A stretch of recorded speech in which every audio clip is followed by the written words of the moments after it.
আপনারা দেখেন সকলে তো স্মার্টফোন চালান।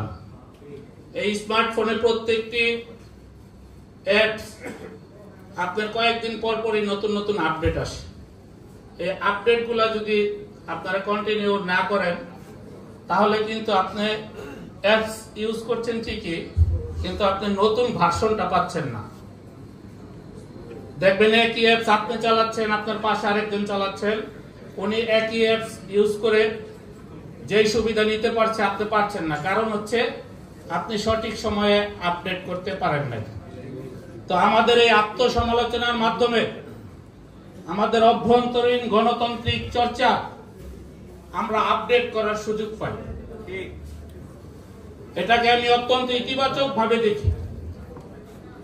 ভুলের ঊর্ধ্বে কেউ না, একমাত্র ভুল করে না কে? শয়তান।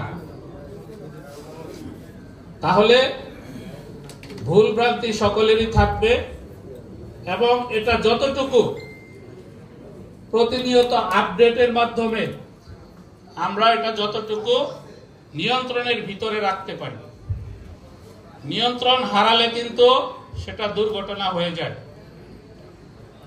নৌকার বাইরে নিয়ন্ত্রণ হারিয়ে কিন্তু অনেক ট্রাক, ঈগল, কাউয়া দেখছেন না গর্তে পড়ে গেছে। নৌকা কিন্তু আছে। শেখ হাসিনা মানে নৌকা, নৌকা মানে শেখ হাসিনা। শেখ মুজিব মানে নৌকা, নৌকা মানে শেখ মুজিব। নৌকা মানে আওয়ামী লীগ, আওয়ামী লীগ মানে নৌকা।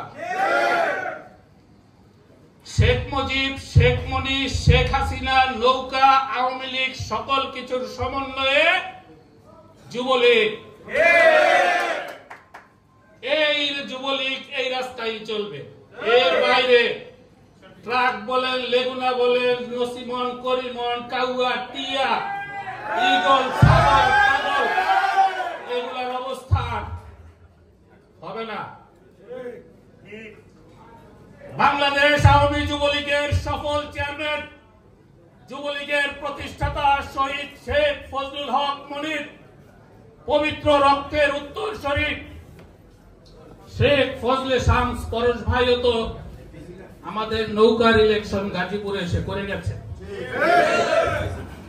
অনেকেই কিন্তু অনুপস্থিত ছিলেন। তো সুতরাং আমাদের আত্মসমালোচনা করতে হবে।